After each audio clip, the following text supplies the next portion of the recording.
Yo, what's up guys? It's the new sensation, Bigger Notation here, and today I'm going to be showing off and breaking down my first place finishing AOD deck profile, where I finished first place going completely undefeated throughout the whole day at the recent UK Games Expo Regional. So for those of you who haven't seen my matchup breakdown, I played this deck on the Sunday, finishing first place, and I played Blue Bojack on the Friday and finished fourth place, and I'll also be doing an updated Blue Bojack deck profile specifically for the best of 3 format that the regionals were in, because previously I've played Blue Bojack in best of 1 pre-side or in just standard best of 1. And so I'll put out an updated list over the next couple of days for Blue Bojack best of 3 for those interested in that. But for now and for today, it's just going to be about AOD, and this was also a best of 3 tournament, so hence we have a side deck here that I'll also be going through. If you guys are interested in the AOD deck profile, I've already got a matchup breakdown for my matchups throughout the day and throughout the tournaments that I played in for both Blue Bojack and AOD.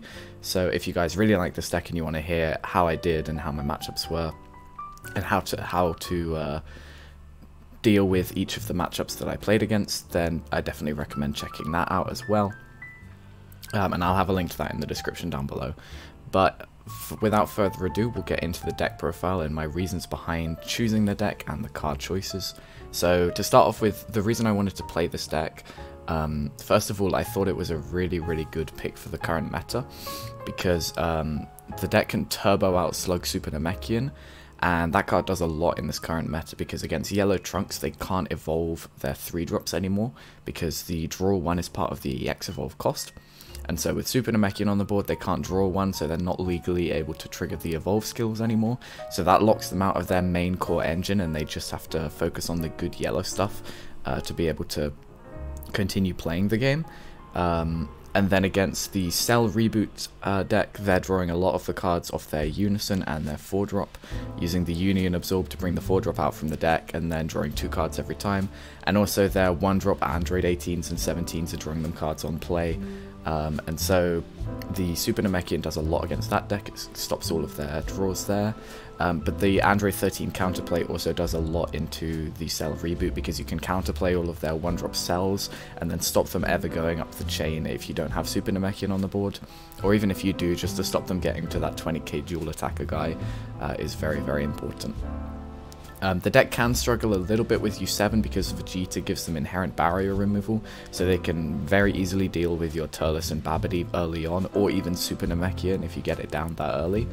But the main plan against U7 is to hold as many hatches in hand as you can, so that as soon as they kill your Babidi, you can hatch to bring it back, and you can also use hatch to mess with their drop area. So if you see their secret rare in the drop, you can immediately bottom deck it, make it really hard for them to find it again. But also, if you are able to awaken early on and you go first, you're able to hatch on your turn 2 to put some U7s back into their deck, just so that they can't awaken, and sometimes they won't even be able to play any cards on their turn 2 because they won't have enough U7s in the drop to trigger the Android 17 activate main or the Golden Freezer activate main. And also, if they have the Vegeta in hand, it needs the Sparking 10. Off of their 2 burst effects, to get it down turn 2, they only get to Sparking 8. So if they want to drop it turn 2, they still have to combo in a couple of cards just to be able to get the Sparking 10 down. But if you drop Hatch on turn 2 and bottom deck 3 of their battle cards from the drop, then they're down to 5 cards in the drop, and that means they have to combo in 5 cards, which makes it very unlikely they're dropping Vegeta on turn 2, and often that means they wait till turn 3, and then if they're dropping it on turn 3, they're not playing their 3-drop Unison, so you don't have to worry about Videl counterplay, you don't have to worry about the Duran auto, or the -3, or the double strike pressure, and you can really easily clear boards in this deck just off of the sheer removal you have. So Unisons are the main problem that this deck can struggle to deal with, especially in the U7 matchup, and so them dropping the Vegeta on turn 3 is kind of good for you, because then you just hatch to replay the Babidi, and you're just able to go off again, keep clearing their board and keep doing stuff. And the bottom decking on hatch is actually really strong this format, just in general as well, because against Cell Reboot I was bottom decking their Union Absorb targets with the Android 17s and Android 18s, so they couldn't Union Absorb anymore. And against Trunks Jita, if you don't get Super Namekian down early, then you can bottom deck their 1-drops so that they can't revive them off of their leader effect. But that doesn't come up all that much because most of the time they have enough 1-drops either in hand or in the drop anyways. And so that isn't such a massive hindrance for them, but it's still a nice thing that can come up. And then against just other matchups, you can always like bottom deck Draw Rapes from your opponent's drop area, or any sort of like, just any sort of drop area effects. So we'll get straight into the deck. I'll try not to go over like too many of the card choices because I've profiled this. I've profiled AOD on my channel a lot before, and so I'm sure people know what it does by now. But the leader, pretty simple, just swing. You can optionally take a life to search top 5 for an AOD. Something nice to note is your leader also gets rid of all specified costs as well as Babidi. So I did have times where people removed the Babidi from my board, and then I just still played cards for their original cost, but not worrying about the colors in my energy. And they try and call me out on it, and I was like, no, the leader gets rid of the specified cost too, so I still don't have to worry about the colors in my energy. Awaken, you untap 1, draw 1 when your life is 4 or less, and then you don't draw on the backside, so you definitely, once you've awakened, you need to be pressuring them quite a lot. And your awaken turn is your main pop-off turn. When you awaken, you want to either establish a Unison or a Super Namekian on that turn if you can. And then leaving energy open for your Garlic Negates and Android 13 counterplays is super important as well. So on the backside, he's got 2 activate mains. You play a 2-cost or less AOD from your hand, or you pay 3 to play a AOD Unison with 3 markers on it. So that's the leader. Pretty standard, pretty simple stuff. We'll put the leader over here for now, I guess. And then on to the very, very standard stuff. So we have 4 Hatchiak, very, very important card. Grabs Babidi from either your drop or deck. And also, like I just mentioned, the on-play effect of being able to warp a battle card and bottom deck 3 battle cards from the drop area is very, very useful this format. And then I'm only playing 3 Babidi. I think that the difference between 3 and 4 Babidi isn't massive. I was testing 4 originally, but I was whiffing so much because this isn't a target for all of your AOD searches. Like, you can't search this off your leader, you can't search this off of the extra card, which we're running 4 of as well. And I was whiffing off this extra card a ridiculous amount when I was running more than 50 cards and I was up on 4 Babidi. And I just felt like it wasn't worth it, so I was extremely harsh with my cuts. I cut it down to exactly 50 because I think that 50 is just the correct number for most decks to be at. And suddenly the extra card was hitting a lot more. I did have 3 games in the tournament, I believe, where I didn't see Babidi turn 1, and it was a very big hindrance, but I still managed to win 2 of the 3 games where I didn't see Babidi turn 1. Because, like, at the end of the day, it's still just 1 energy, and if you can get it out turn 2, it's not so bad. It's where, if you whiff it turn 2 as well, that's when things start getting really bad. But yeah, the extra Babidi doesn't give you a massive chance, a massive bonus in chance to see it on turn 1, because if you're going second, you can always search Hatch off of your leader swing if you see it in the top 5, but you can't search the Babidi. So you kind of have to hard draw the 4th copy of the Babidi, and so it doesn't really make a massive difference at the end of the day, I don't feel like. The main reason I was playing 4 originally was because of the fact that it's a blue charge, but we have more than enough blue charges in this deck. Like, turn 2, you're pretty much always going to have a blue energy and a green energy, and that is all the specified energy that you need for all of your effects. So onto the 2 costs, we've got 4 Garlic Junior Negate, just very nice. Comes in for 1 because Babidi reduces all of your agents by 1, and then negates an attack, and when it's played, even if it's not played off the negate, you play a 2-cost from your deck. And also, something important to note, so if you have Babidi out, this card is free because it's a 1-cost and it's treated as an agent of destruction. And your leader can, with the activate main, can play 3 costs or less if you have Babidi down, because it reduces all the costs in your hand by 1. And so your leader playing a 2-cost effectively becomes your leader playing a 3-cost. for the main targets for the Garlic, we have 4 Turles and 4 Slug super combo. I know some people opt to play like 2 Slug and 2 of the, like, just another standard black super combo, but I don't feel like that's worth it. I feel like just the fact that this Slug is searchable makes it way better than any other super combo, because you can search it off of your extra card, you can search it off your leader's top 5, you can search it off Turles' top 5. So there's a lot of ways to grab this, and that just kind of makes up for the fact that you don't draw when you combo with it. And also when you get this guy down on the board, but generally by playing it off of Garlic, and your opponent counterplays, they have to drop 2 cards, which is very nice, because there's a lot of counterplays in the format right now. Obviously there's the free unison counterplays like Freeze a Charismatic Villain, Trunks God Sealing Technique, but other than that we also have Steadfast in yellow, and we also have a lot of counterplays in U7. So there's the 3-drop Goku that counterplays in for 1, -15 and draw 1, and there's also Videl, or if they're playing, they could be playing Yamcha as well if they're not playing a 3-drop Unison, but most of the time it will be Videl. And so this card actually does a lot of work in this format as well, and these are like all of the reasons why I chose to play this deck in the end, was because I felt like all of these cards were really good in the format and people were definitely sleeping on this deck, and so I felt like it was just a really good meta call. And another thing to note is Turles. So it's got Barrier unique, right? And obviously that makes it very sticky, and it means you can keep getting that swing to search top 5, and that make it like it's a very strong card. It's obviously a very strong card, but again in this format it's especially strong because into Yellow Trunks Jita, if they have the 3-drop Trunks blocker on board, and they just pass turn with it on the board, and you don't have this guy on the board, it'll go to your turn, you can draw charge, and then you can pay 1 for this guy. It's got Barrier, so it triggers the Trunks auto. Trunks doesn't rest anything, then you don't have to worry about Trunks for the turn, and you just pay 1 energy for this guy, and then you get to swing and search top 5.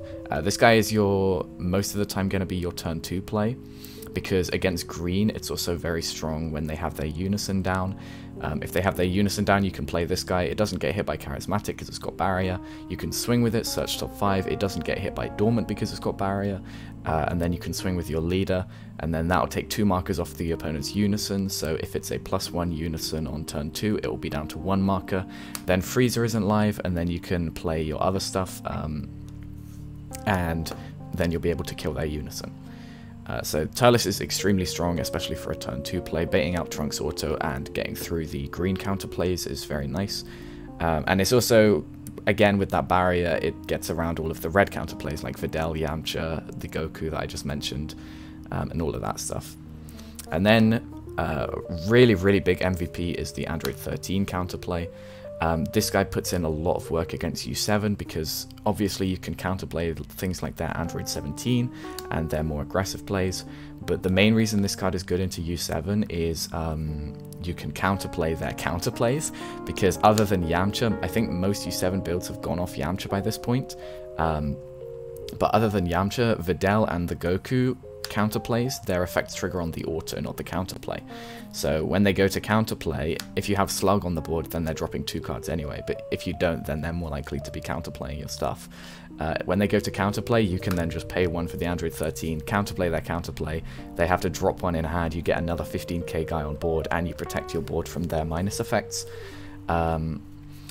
And then, other than that, this guy's really nice into Cell Reboot. Like I've already mentioned, you can counterplay all of their 1-drop cells to stop their Union Absorbs. And it's just a very, very strong card. This card kind of shuts down any rogue strategies as well that want to go wide.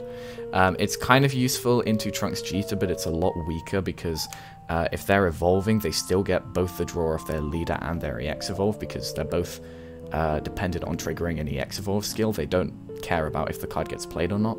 And if you window 1 counterplay on their leader swing effect to either draw 1 or play the 1-drop, then they're just going to choose to draw 1. So this card is it's a lot weaker against Trunks Jita, but I was mostly just using it to stop their 3-drop Vegeta coming down before I had the Super Namekian on board, so that they didn't just instantly have the out to it.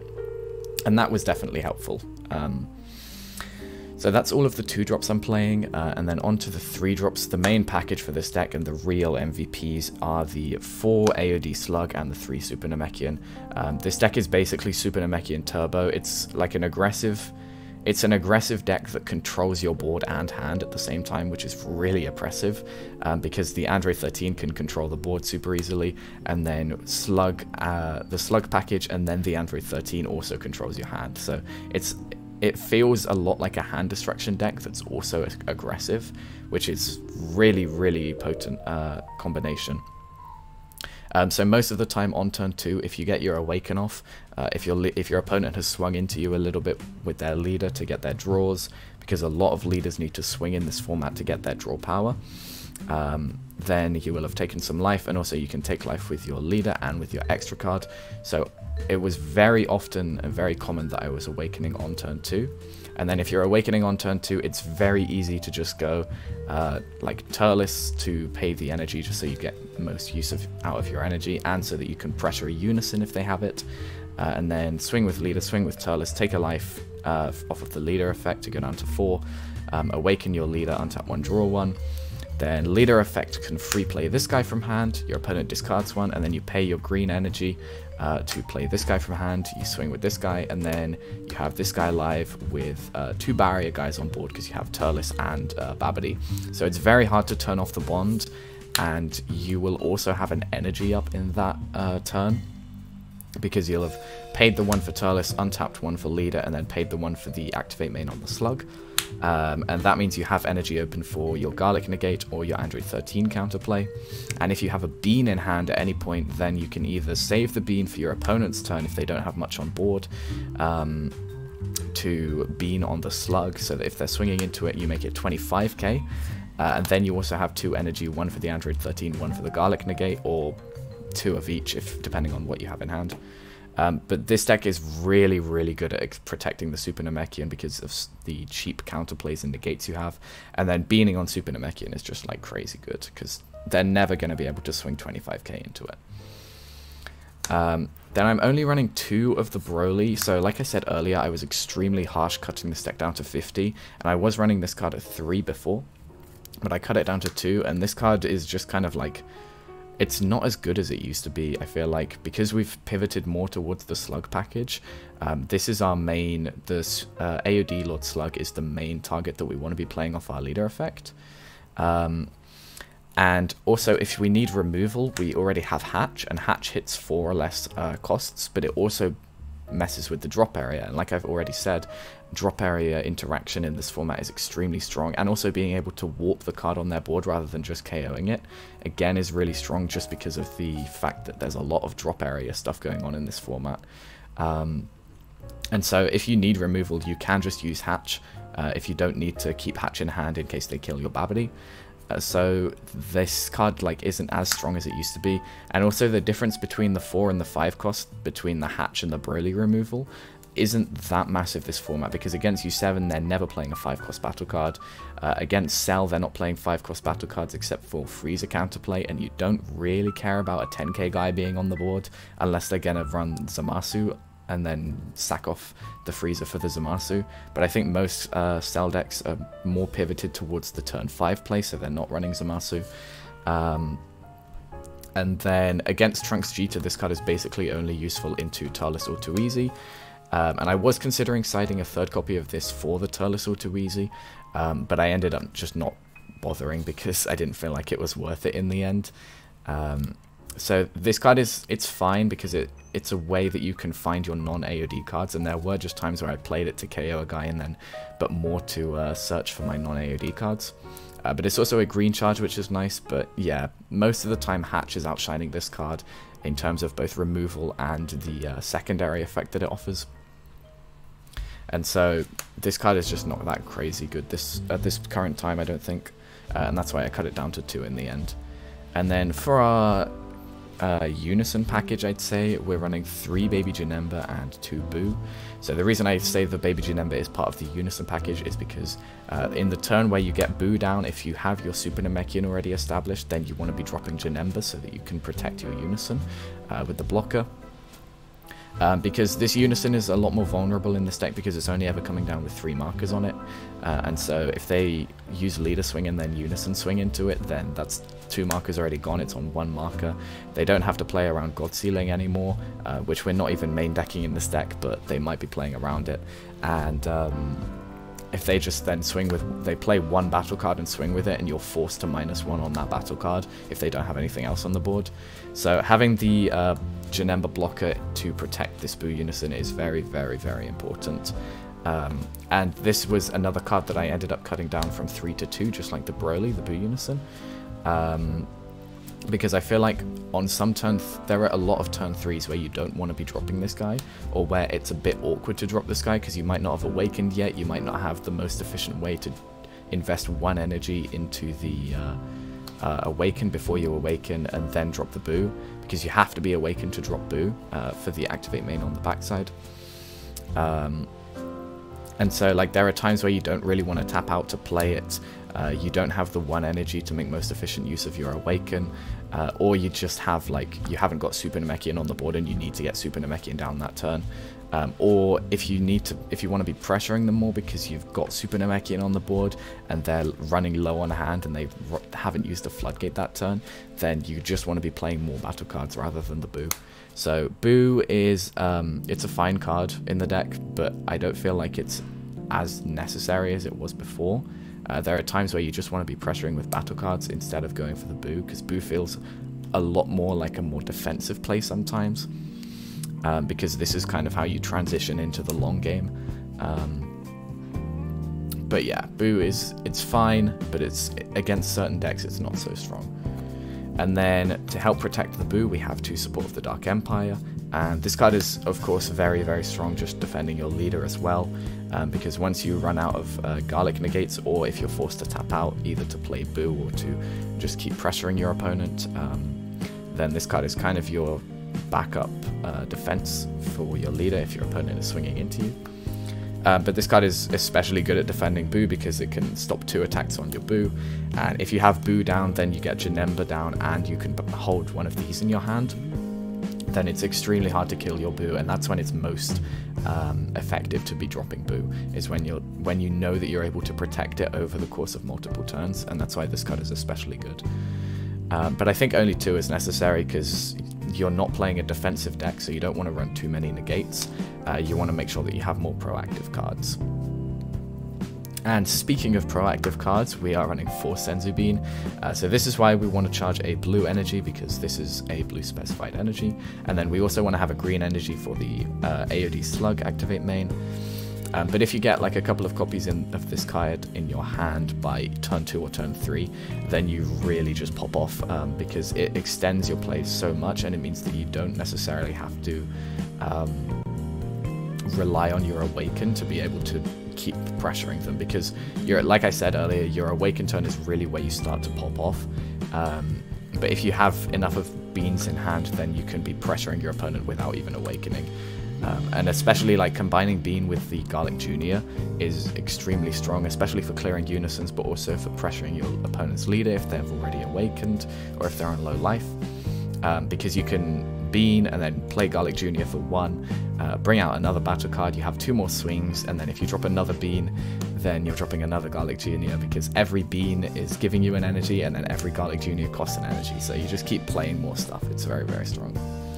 And then the last 3 cards in the deck, 1 Mirror Overwhelm, and then the last 2 cards were cards that I borrowed on the day, hence me not having them here.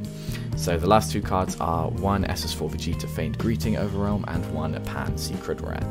So my thought process behind the Overwhelms was I wanted a cheap Overwhelm to be able to play earlier on, and the Mirror is extremely strong. Like I said earlier, we're already kind of hand controlling our opponents quite a lot. With the Super Namekian, they are not able to draw any cards, but also with the AOD Slug and the AOD Android 13, they're not really, like, they're losing a lot of cards from their hand whilst not being able to draw cards at the same time. And so it makes the hand control aspect of this deck extremely strong, and I felt like just leaning into that a little bit more with the Mirror was a very good choice. And this card was really, really strong throughout the day, because it meant that on turn 2, I was able to swing Leader and swing Turles into a unison. And then this was mostly good against green because their counterplays and counterattacks are the most potent for their free unison stuff, and they're also the most likely to have a 2-cost unison, because like with the Cell reboot or with a green Majin Buu that I played against, they were dropping the Vegito unison turn 2, and so it meant that on turn 2 I could go swing Leader into the unison and either combo up or be awakened or something like that. And then that takes a marker off from their 4 markers which they'll have. I can play Turles for 1, swing Turles into the unison, that puts them down to 2 markers, and then I can overwhelm for the mirror, take a card out their hand and swing into their unison again. And that takes them down to 1 marker, plays around Dormant perfectly because they never get to KO anything, because all of your guys are either barriered or 3 cost or more. And if they're dropping Freezer, then their only target is going to be the Mirror Overwhelm, which is going to be dying at the end of the turn anyways. So it plays around Dormant and Freezer perfectly, and it's also just a really nice card, being able to lean further onto that hand control, because there are turns where you can rip like 4 cards out of your opponent's hand if you have enough AOD slugs and Android 13s along with some Overwhelm. It's really, really nuts. And then, so like I mentioned before, the last 2 cards, one was SS4 Vegeta, Feigned Greeting. Again, leaning on that hand control was extremely strong. But it's also a much better finisher than the mirror is, and so my idea was this was kind of my early game turn 2 Overwhelm, or turn 3, and then Vegeta was coming down around turn 4 when I wanted to be closing out the game. And then Pan Secret Rare is just the best secret rare for this deck. It's nuts. It means that sometimes you just take an extra turn, but also into certain matchups you want to be swinging with it on your turn, you want to just drop it as a 40k finisher. And then into some matchups like against Sin or Hatch or U7, if they have one of their boss monsters on the board, you can just pay an energy to get rid of the Pan and take their boss monster. So there was a time where I paid an energy where I dropped Pan on my opponent during my opponent's turn against Sin, so that the skills would be back during my turn, and then I could pay 1 to take their 9-drop and just swing through all of their stuff because they didn't have any blockers then, and they were tapped out at that point, so I was just able to close out the game. But Pan is ridiculous in this deck. I was running Cell Xeno before just because, like you see, I don't own Pan, I borrowed it for the event. And Pan is just like, it's really, really insane. It was the reason why I was able to survive like 2 different games where I shouldn't have really been allowed to survive. So that is the main deck, and going on to the side deck now. So for the side deck, I am siding a 3rd copy of Buu Unison as well as 2 God Sealing Techniques. These are mostly for matchups where God Sealing is especially useful, but I feel like God Sealing, first of all, in this deck it's not so good because your Unison is coming in on 3 markers, so unless you have Baby Janemba or the Token Negate to defend, your Unison is going to go down to 1 marker or get killed extremely quickly, and they don't really have to play around God Sealing so much because it's so easy to melt through your Unison. So God Sealing was in the sideboard for matchups where it was useful. I didn't play any matchups where it was useful. I never sided this card in. It just doesn't feel very good in this current meta because against most of the decks that are dropping big bombs, they're either dropping them for extremely cheap, like in Cell Reboot matchup, if they're dropping any of their 8-drops, they're dropping them for 1 effective energy each time, so it doesn't do anything against them because they'll just replay the card next turn.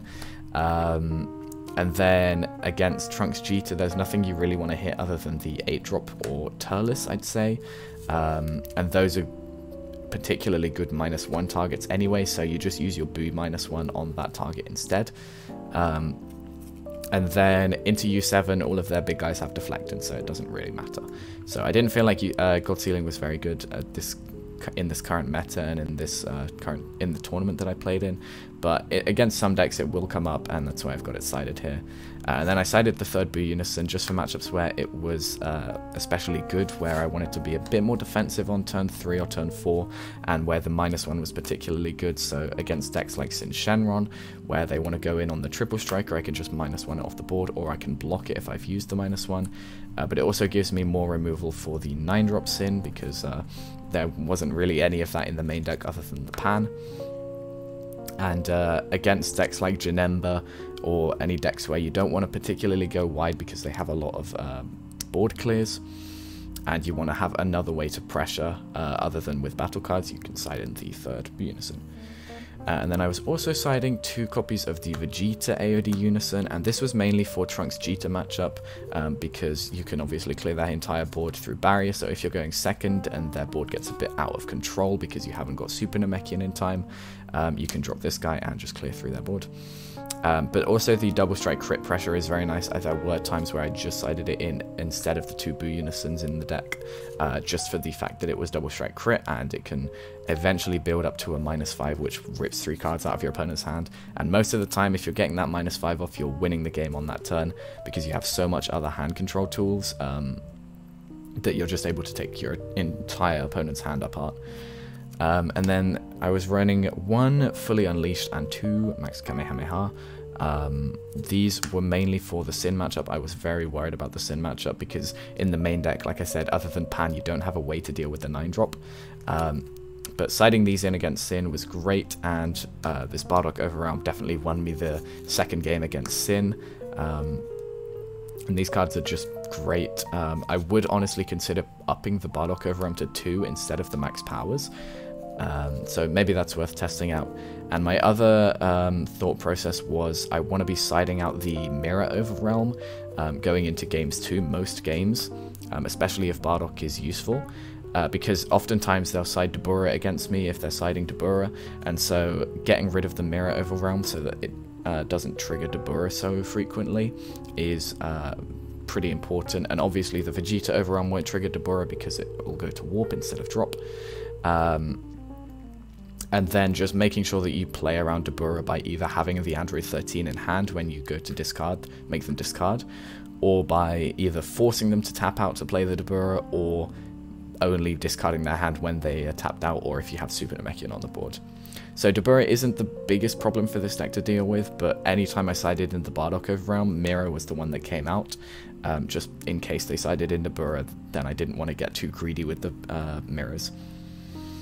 And then for the rest of the sideboard, I've got 3 Petrification. This was again for U7, because like I mentioned, U7 can be a bit of a tricky matchup, and this just deals with their Goku 8-drop perfectly. Sadly, I only played against 1 U7, and I didn't draw this card, and they also didn't drop an 8-drop because they knew if they dropped an 8-drop on their turn 4 and tapped out for it, they died, and then they died anyways, so it didn't end up mattering. So I didn't get to test out how this card worked in the U7 matchup, sadly. But in theory, it's great. And then I was siding 2 Daburas because there were a couple of hand control decks in the day 1 where I was playing Bojack, and I thought Dabura was just nice to have, and it's just worth siding if you have that open space in your side deck, because in case that hand control deck takes you by surprise, it's just gonna be very helpful against them. I don't think I ever sided in the Dabura because I don't think I ever played against any hand control. Oh no, I did side it in against one of the Cell reboots, but it didn't end up coming up, and then I sided it out instantly on game 3 because I realized he wasn't playing a hand control version, so it didn't matter. And then the last 2 cards for the side deck were 2 Koitsukai. This card is actually really nice for the AOD deck. Most of the time you're counterplaying their Floodgate negates with Android 13, but this card is nice if they're using any token negates, or if you don't have the Android 13 in hand, then you can force them to lose more cards in their hand. And again, leaning further on that hand control is especially nice.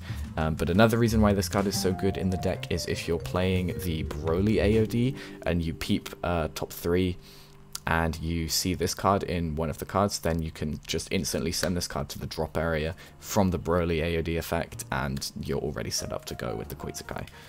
So this card is definitely nice to side. I think I might have used it once throughout the day, just because I rarely sided it in because Android 13 most of the time was doing work, but I think I sided this in against Trunks Cheetah once in the one match that I played against them.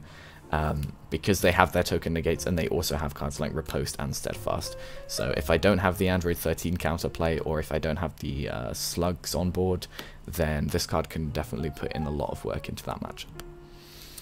So that is actually the entire deck, 15 card sideboard and 50 card main deck. Like I said, I was extremely strict on myself when cutting this deck down to 50 cards, and I think that this is a very strong list, and I was very happy with how it performed. obviously taking me to first place. I couldn't really be happier. I couldn't ask for much more with that. If you guys want to check out the matchup breakdown that I've put out for this deck to see what my matchups were throughout the day and how I dealt with each of them, then I'll have a link to the description, to that in the description down below. And if you guys are interested in the Bojack deck that I played, then I'll have a deck profile up for that in a couple of days as well. But as always, thank you guys very much for watching, and I will catch you guys in the next video.